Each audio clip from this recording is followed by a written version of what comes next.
मुनिमान अछंती जी जैमिनी की प्रश्न करुछन जे हे ऋषिवर आपण बोलतो भगवान काही की नाम ज्योति प्रकाश भगवान साक्षात नारायण प्रभु भगवान व्यस्त अस्ति पुरुष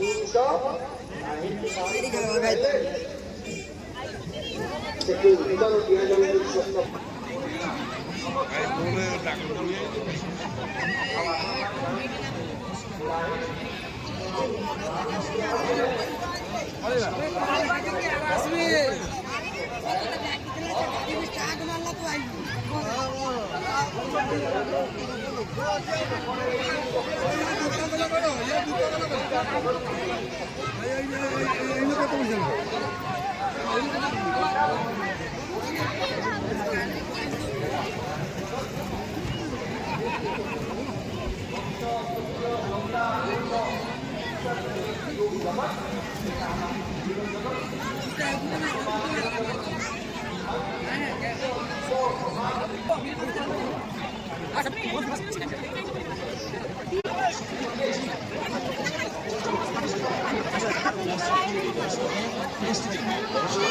প্লাস্টিক চালনি 10 টাকা, প্লাস্টিকের পেন্সিল বক্স 10 টাকা, প্লাস্টিক লবণ গুঁড়ো 10 টাকা, প্লাস্টিকের সাবান বক্স 10 টাকা, প্লাস্টিক ছাগলি 10 টাকা, পুঁতির মালা 10 টাকা, পুঁতির বাদাচি 10 টাকা, দড়ি চেক 10 টাকা, প্লাস্টিকের চুড়ি 10 টাকা, কাঁচের চুড়ি 10 টাকা, প্লাস্টিক গোলা 10 টাকা।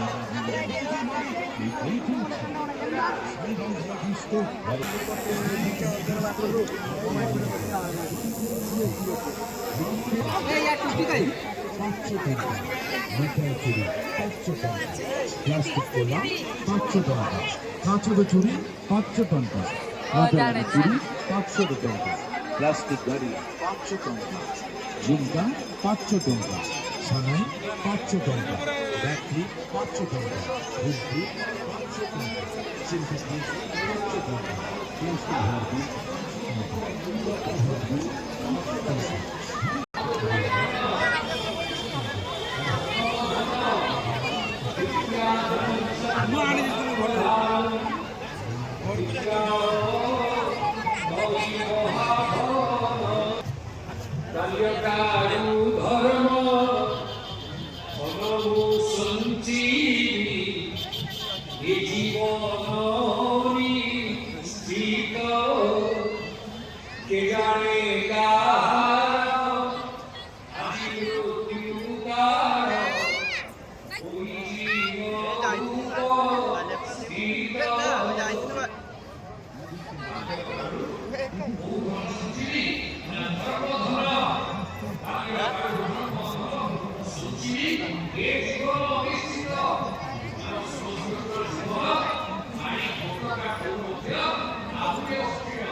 আজি মৃত্যু কাল ওই জীব উপস্থিত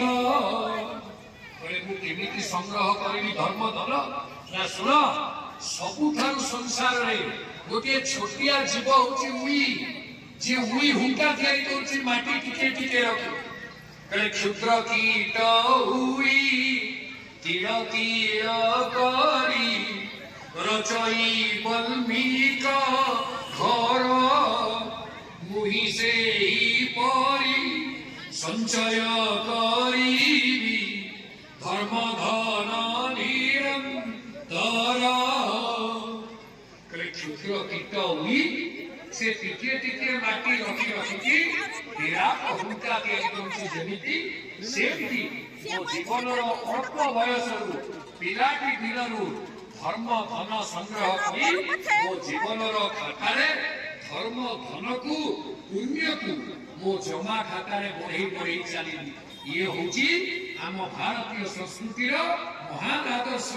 ଆଜି ଆମେ ପାସୋରି ଯାଇଛେ ସତେ, କିନ୍ତୁ ଏ ମହୋତ୍ସବ ଆମକୁ ଚେତେଇ ଦଉଛି ମହାପ୍ରଭୁଙ୍କ ପାଖରେ ଯଦି ଶରଣାପନ୍ନ ହବ କଣ କରିବ ନା ମହାପ୍ରଭୁଙ୍କର ଧର୍ମକୁ ମାନିବାକୁ ପଡିବ।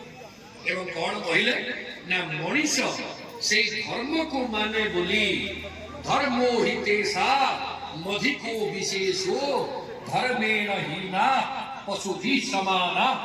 ଧର୍ମକୁ ମଣିଷ ମାନେ ବୋଲି ମଣିଷ ପଶୁମାନଙ୍କ ଠାରୁ ଭିନ୍ନ ଏବଂ ସର୍ବଶ୍ରେଷ୍ଠ ପ୍ରାଣୀ ଭାବରେ ଆମେ ମନୁଷ୍ୟକୁ ଶ୍ରେଷ୍ଠତ୍ୱର ପଦବୀ ଦେଇଛି।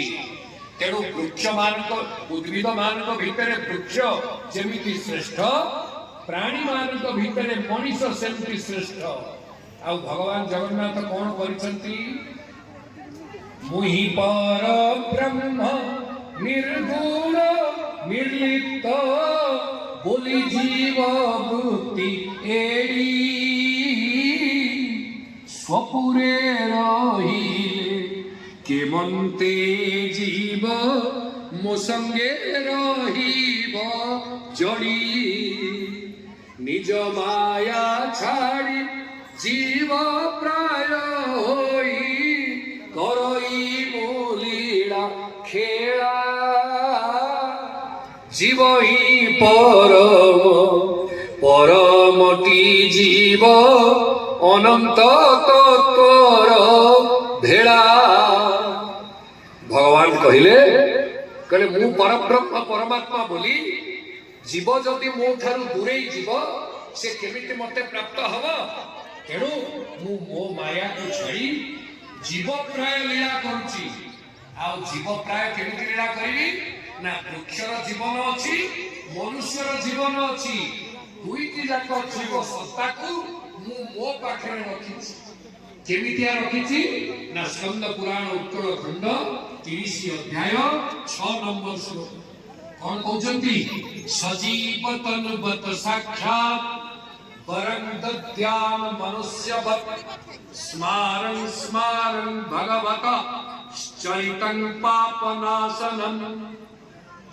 କହିଲେ ଇଏ ପ୍ରଭୁ ହଉଛନ୍ତି ସଜୀବ ତନୁ।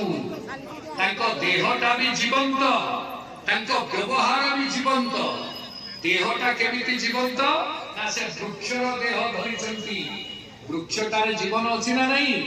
ଗଛରେ ଜୀବନ ଅଛି ନା ନାହିଁ? ଗଛରେ ଜୀବନ ଅଛି। ତେଣୁ ମହାପ୍ରଭୁ ଗଛକୁ ନିଜ ଦେହ କରିଛନ୍ତି ଏଇଥିପାଇଁ ଯେ ସେ ତାଙ୍କ ଦେହ ବି ଜୀବନ୍ତ। କେହି ଭାବିବେନି ଯେ ମହାପ୍ରଭୁଙ୍କ ଦେହରେ ଜୀବନ ନାହିଁ।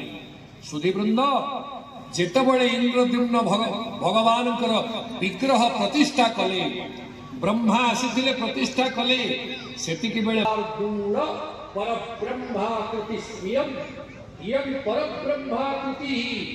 ଇଏ ହେଉଛନ୍ତି ପରବ୍ରହ୍ମଙ୍କର ଆସନ୍ତୁ ଦେଖନ୍ତୁ, ଆସନ୍ତୁ ଲିଖା କରି ଦିଅନ୍ତୁ।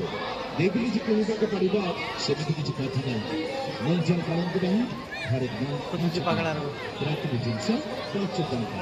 ସଂବିଧାନ ଭାଇ ବିସ୍କୁ ହରେ ମାଲ 5 ଟଙ୍କା।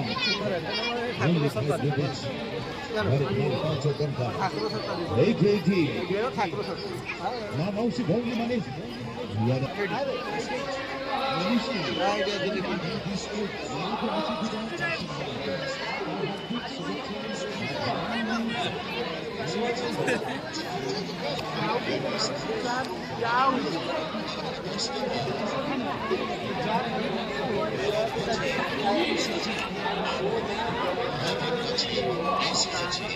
ମୋ ପାଇଁ ଆଣିବୁନି, ମୁଁ ଖାଇବିନି।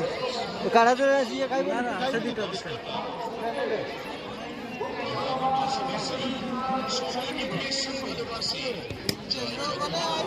দেখি দাদা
କାହାକୁ ଦର୍ଶନ କରିବେ ନା ପ୍ରଥମେ ଗରୁଡ଼ ସ୍ତମ୍ଭ।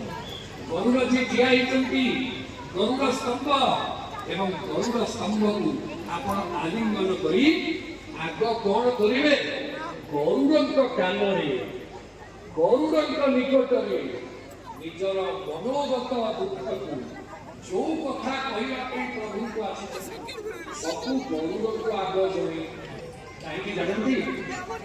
ଆମମାନ ସମସ୍ତଙ୍କ ପାଇଁ କୋଉଠି ଠିଆ ହେଇକି ପ୍ରାର୍ଥନା କରିବାର ବିଧି ଅଛି? କୋଉଠି ଠିଆ ହବ? ଗରୁଡ଼ ପଛରେ ଦେଖ ଦିଶୁଛି କଳା ଶ୍ରୀମୁଖ। ଗରୁଡ଼ ପଛରେ ଦେଖ দিশুচি কড়া শ্রীমুখ কহই